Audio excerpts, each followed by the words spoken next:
मेष लगन शनिदेव अष्टम भाव में। जय माता की मित्रों, मेष लगन की चर्चा हम लोग कर रहे हैं और फिलहाल शनि ग्रह के पाठ चालू कर रखे हैं। तो अगर मेष लगन में शनिदेव अष्टम स्थान में हो तो कैसे फल प्राप्त हो सकते हैं, उसकी चर्चा आज हम लोग करते हैं। जैसा कि पाठों का नियम है, मेष लगन होने से अष्टम स्थान वृश्चिक राशि आएगा। तो वृश्चिक राशि के अंतर्गत विशाखा नक्षत्र का चतुर्थ चरण, जिसका स्वामित्व खुद गुरुदेव को प्राप्त है, और अनुराधा नक्षत्र के चारों चरण, इसका स्वामित्व शनिदेव को प्राप्त है, और ज्येष्ठा नक्षत्र के चारों चरण, उसका स्वामित्व बुध देव को प्राप्त है। नवमांश, अगर वृश्चिक राशि में कोई ग्रह 3.20 डिग्री तक रहता है तो करक, पहला नवमांश करक का। उसके बाद में 6.40 डिग्री तक रहने से सिंह का नवमांश, फिर 10 डिग्री तक कन्या का, उसके बाद में 13.20 डिग्री तक तुला का, फिर 16.40 डिग्री तक वृश्चिक का नवमांश रहेगा। यहाँ पे 13.20 डिग्री से लेकर 16.40 डिग्री तक अगर कोई भी ग्रह वृश्चिक राशि में होगा तो वृश्चिक का ही नवमांश रहेगा, मतलब आपका ग्रह वर्गोत्तमी हो गया। और वर्गोत्तमी ग्रह चाहे वो नीच का हो, चाहे उच्च का हो, चाहे स्वक्षेत्री हो, चाहे शत्रु क्षेत्री हो, कुछ भी हो, वो आपको अच्छा फल देता है। उसके बाद में 16.40 डिग्री से लेके 20 डिग्री तक धनु का नवमांश, फिर 20 डिग्री से लेके 23.20 डिग्री तक आपका मकर, 23.20 डिग्री तक आपका मकर का नवमांश, फिर 23.20 डिग्री से लेके 26.40 डिग्री तक कुंभ का नवमांश। उसके बाद में 30 डिग्री तक मीन का नवमांश रहेगा। देव, नर और राक्षस बहुत बार पाठों में हम बता चुके क्या मतलब होता है, और इसके विषय में एक अलग से पाठ भी आपको दिया हुआ है, तो आप उसका श्रवण कर सकते हैं। अंश बल की बात करें तो सम राशि है। प्रथम 6 अंश तक मृतावस्था में रहेगा, कोई भी ग्रह हो। 12 अंश तक वृद्धावस्था में, 18 अंश तक युवावस्था में, 24 अंश तक कुमारावस्था में, और 30 अंश तक बाल्यावस्था में। कारक भाव शनिदेव के कालपुरुष की कुंडली अनुसार अष्टम स्थान और 12वें स्थान को का कारकत्व है, या कारक जिनको बोला जाता है, जो भी ग्रह को, वो अष्टम और द्वादश स्थान का कारक भाव शनिदेव का दोनों है। मतलब मृत्यु और दुख, इनके कारक शनिदेव है। अब मृत्यु के कारक खुद मृत्यु स्थान में बैठे हुए, और ज्योतिष शास्त्र का एक नियम और भी है कि कारक को भाव नाशाय। तो क्या यहाँ भाव का नाश करेंगे? अब आप किस तरह से अभ्यास करते हैं, किस तरह से फलों को समझते हैं, किस तरह से भावों को समझते हैं, हम प्रायकर बहुत से पाठों में हमेशा बोलते आ रहे हैं कि आप ये भूल जाइए कि कहाँ राजयोग होता है, कहाँ दुर्योग होता है, कहाँ विषयोग होता है, ये सब भूल जाइए, और आप ये याद रखें कि कौन से भाव के क्या कारकत्व है, कौन सा भाव आपको क्या देता है। और जिस तरह से आपको उस भाव को देखना है, जैसे आप जन्म कुंडली को कुंडली अनुसार देखते हैं, चंद्र कुंडली अनुसार देखते हैं, फिर सूर्य कुंडली अनुसार देखते हैं, वैसे ही जिस भाव के विषय में विशेष अध्ययन अगर आपको करना हो तो उस भाव को लग्न बना लीजिए, और उसके बाद में उसका अध्ययन करके देखिए कि उस भाव को लग्न बनाने से आपको फल किस तरह से प्राप्त होते हैं। ये ज्योतिष में या ज्योतिष शास्त्र में या विद्वानों में अलग अलग मत हो सकते, और उसको पढ़ने के बाद में, उसको सुनने के बाद में आपके वो मत भिन्नता की वजह से आपका दिमाग डिस्टर्ब हो सकता है। क्योंकि हम लोग क्या करते हैं कि जब एक ही भाव में एक पुस्तक अपने को बता रहा है कि ऐसा फल होगा, और दूसरा पुस्तक जस्ट उसका अपोजिट बता रहा है, वैसे ही विद्वान बता रहे हैं, तो वो फिर क्या बोलते हैं कि फलित ज्योतिष का कोई महत्व नहीं है, फलित ज्योतिष सब अपना मर्जी से बताता है। आपकी बात हम 100% सत्य मानते हैं। उसका कारण है, एक ज्योतिष जिसके पास अनेकों कुंडलियां आई, तरह तरह की कुंडलियां आई, और उन्होंने अध्ययन किया तो उनको पता चला कि अष्टम स्थान में शनिदेव होने से ऐसे फल प्राप्त होते हैं। लेकिन दूसरे ज्योतिष के पास में जस्ट अपोजिट टाइप की कुंडलियां आई, और वहां पे अलग अलग महत्व हुआ, अलग अलग फल मिले अष्टम स्थान के शनिदेव के। उसी अनुसार आपको समझना पड़ेगा, क्योंकि ज्योतिष में काल, परिस्थिति और संस्कार, वर्तमान के कर्म, बहुत कुछ डिपेंड करते हैं आपके फलों को, ग्रहों के और भावों के फलों को देने में, कि आप उम्र की कौन सी अवस्था में हैं, वर्तमान में आप क्या कर रहे हैं, और उसके बाद में आप कौन सी प्लेस में है, कौन सी जगह में है, और वहाँ का वातावरण हो, चाहे वहाँ की परिस्थिति अनुसार जो सिचुएशन है वो हो, तो उनके ऊपर बहुत कुछ इफेक्ट होता है। कि शनिदेव गोचर के हिसाब से अभी यहाँ पे दृष्टिपात कर रहे हैं तो उस साइड में विनाश निश्चित है। कुछ ग्रहों का योग ऐसा बना कि वहाँ पे भूकंप भी आ सकता है, बाढ़ भी आ सकती है, वहाँ पे ज्वालामुखी पड़ सकता है, वहाँ पे युद्ध हो सकता है, जो अनेक देशों में हम लोग वर्तमान में देखते आ रहे हैं। तो वहाँ पे किसी को शनिदेव बहुत अच्छा फल एक स्थान में बैठ के, यहाँ भारत में बहुत अच्छा फल दे रहे हैं, तो वहाँ वाले को भी देंगे क्या? नहीं देंगे। इसीलिए बोलते हैं कि ज्योतिष को काल, परिस्थिति और कर्म वर्तमान के बहुत कुछ डिपेंड करता है ग्रहों को फल देने में। चलिए, अष्टम स्थान में शनिदेव होके कोई भी कारक भाव नाशाय नहीं करेंगे। यहाँ पे इन कारकों को वो बढ़ाएंगे। आपकी उम्र लंबी होगी, आपके अपने जो भी है, मतलब आपके, चाहे आपके कर्म स्थान से संबंधित हो, चाहे आपके लाभ स्थान से संबंधित हो, आपकी लाइन कुछ अचानक धन प्राप्ति वाले योग में, या आपके कर्म इस तरह से हो सकते हैं कि कर्मों की तरफ से आप नेग्लेक्ट हो जाए, आप करे ही नहीं कुछ और उसके बावजूद भी आपको अर्निंग हो, और वो भी अचानक भरपूर मात्रा में हो, कि आप 1 साल तक कोई काम किया और आपको कुछ नहीं मिला, लेकिन आपने कुछ किया ही नहीं फिर भी आपको बहुत कुछ मिल गया। ऐसा कुछ फल शनिदेव का अष्टम स्थान में होने से प्राप्त हो सकता है। तंत्र, मंत्र, ज्योतिष, ये सब कामों में आप जा सकते हैं। आप बड़े बड़े एनजीओ के साथ, बड़े बड़े ट्रस्टों के साथ जॉइंट हो सकते हैं, या वहाँ पे सर्विस कर सकते हैं, या वहाँ के जो कर्म होते हैं उनमें आप फंडिंग कर सकते हैं। मतलब दुखियों का भला, बुजुर्गों का भला, जो आजकल ये सब आश्रम बने हुए हैं उनमें जाके सेवा देना। मतलब शनि के बारे में आपको हमेशा ये ध्यान रखना पड़ेगा कि शनि आपको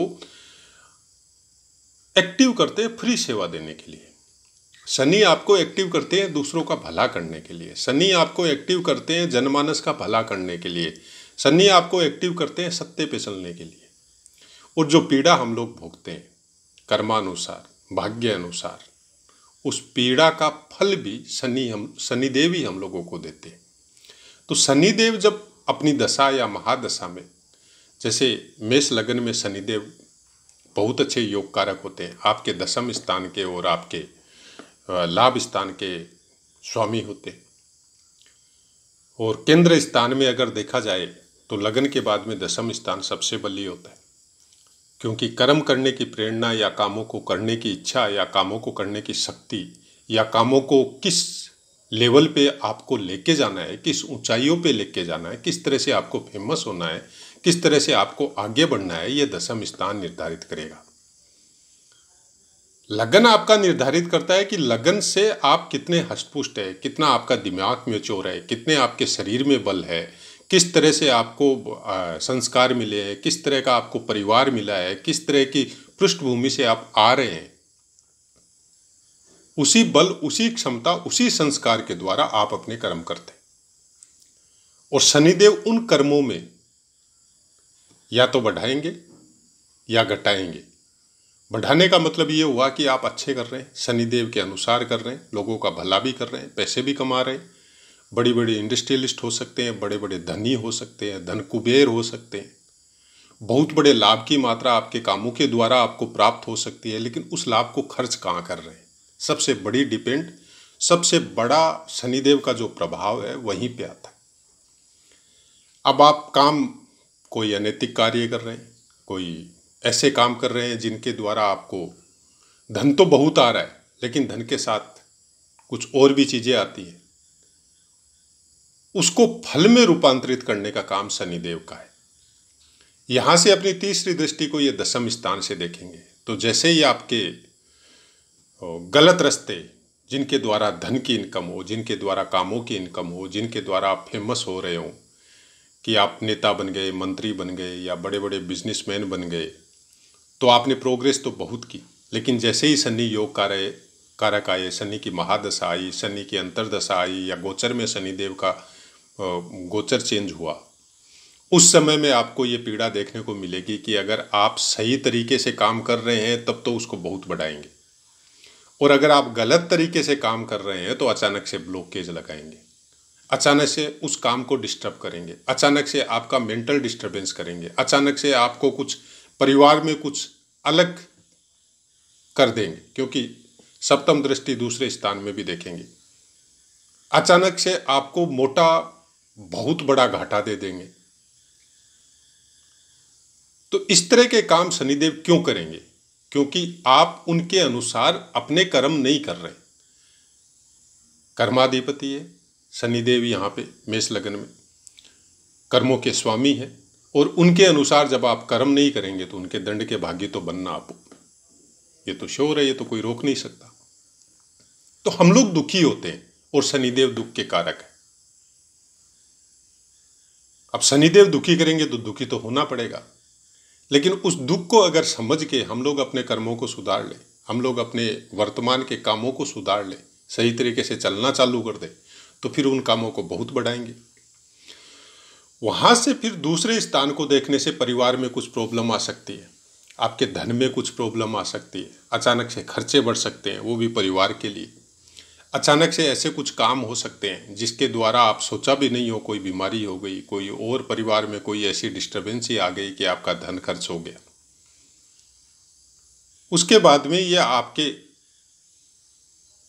पंचम स्थान को देखेंगे, सिंह राशि को। अब यहां पे आपको देखना पड़ेगा कि आपका सूर्य का पोजीशन आपकी कुंडली में कैसा है।